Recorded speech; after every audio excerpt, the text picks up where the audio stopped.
What if the history we've been taught is not the full story?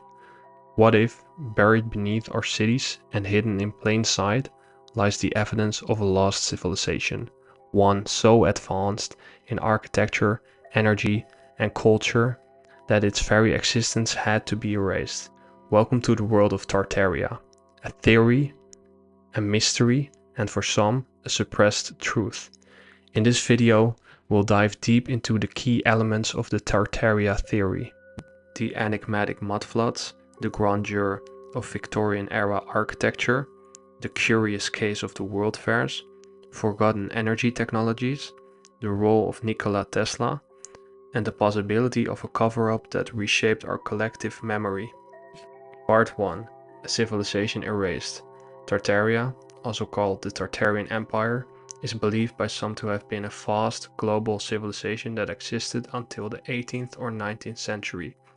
It allegedly spanned across Eurasia, with offshoots in the Americas and perhaps even Antarctica. Its cities were characterized by magnificent, highly advanced architecture. Buildings not made just for function, but for beauty, harmony, and energy resonance. Towering domes, onion spires, and cathedral-like structures filled with sacred geometry. But if Tartaria truly existed, where did it go? That's where the mudflood theory comes in. Part 2. The mudflood mystery. Researchers and independent historians have noticed something odd about old buildings across the world. Windows and doors buried beneath current street level, seemingly built for people who once walked several feet lower than we do today. These anomalies can be found from Paris to St. Petersburg, San Francisco to Istanbul. Buildings with what look like subterranean floors that weren't designed to be basements at all. According to the mudflood theory, a cataclysmic event, whether natural or man-made, caused an enormous surge of mud and sediment that buried entire cities.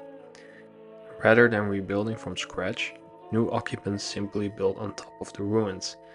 The lower floors were forgotten and history was rewritten. Could this be the reason entire architectural eras seem to appear from nowhere? Fully formed, fully advanced, and then disappear just as quickly. Part 3. The World Fairs. Grand Show or Grand Deception. Between 1851 and 1915, dozens of world fairs were held in cities like London, Chicago, Paris, and St. Louis. These exhibitions were allegedly designed to showcase technological progress and cultural achievements. But the skill and architecture of the world fairs raises eyebrows. In the 1893 Chicago World's Fair, known as the White City, over 200 massive structures, complete with domes, pillars, and intricate facades, were built supposedly in just 2 years, with no modern machinery and often by untrained labor.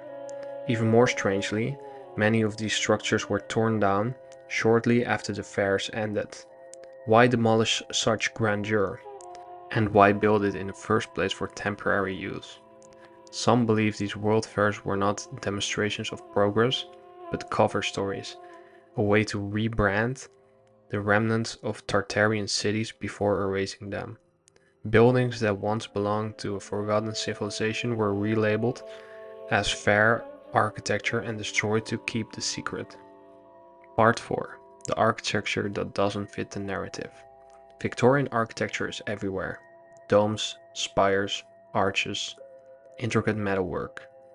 It's often attributed to 19th century European builders, but how did this style emerge so suddenly and spread so widely? And why do so many of these buildings include elements of sacred geometry, ancient symbolism, and strange technologies? Look at the state capitals in the US, the cathedrals of Russia, the old banks of London, or train stations in India. These structures seem to follow the same energetic blueprint, often incorporating materials like copper, gold, and granite, conductive elements. Some theorists believe these buildings weren't just for aesthetics or governance. They were energy devices, harvesting ambient electricity, or ether, from the atmosphere itself. Part 5. Aether and Forgotten Energy Technologies. Before the dominance of modern electrical theory, many scientists believed in a universal field of energy called ether, a medium through which light and electromagnetic waves traveled. This concept was quietly buried by mainstream science in the early 20th century, yet clues to etheric technology remain. Have you ever noticed the pointed spires, finials, domes, and towers atop old buildings? Could these have functioned like antennae, drawing energy from the atmosphere, storing it in capacitors like domes, and distributing it wirelessly?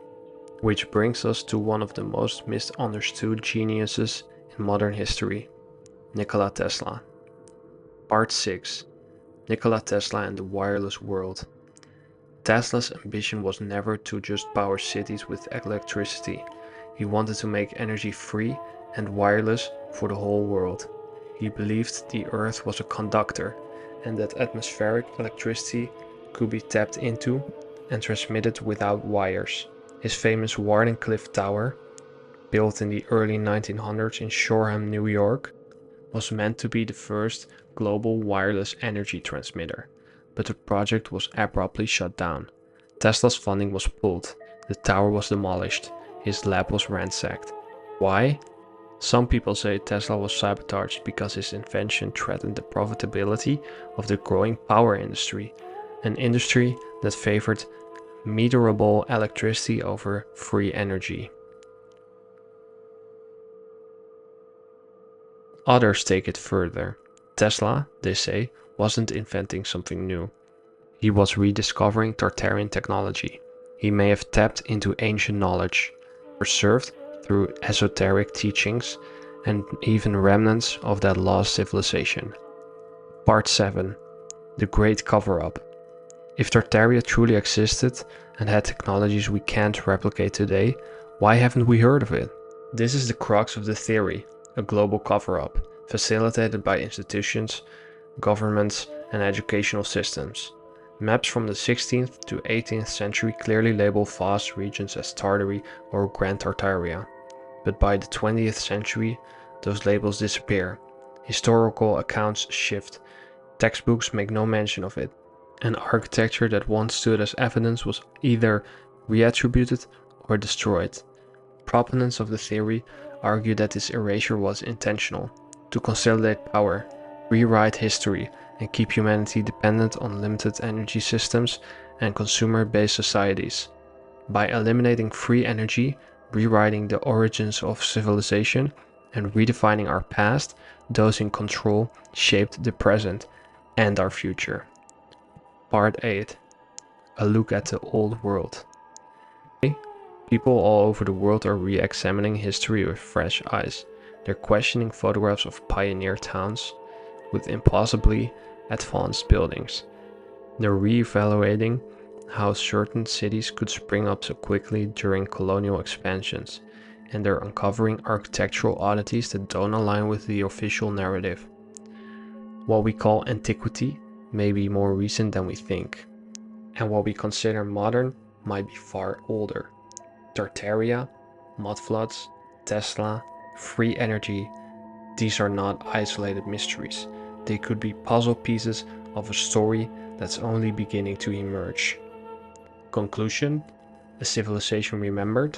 So, did Tartaria really exist? Were the World Fair's elaborate cover stories? Was Nikola Tesla a man far ahead of his time, or simply someone trying to reawaken knowledge from a forgotten empire?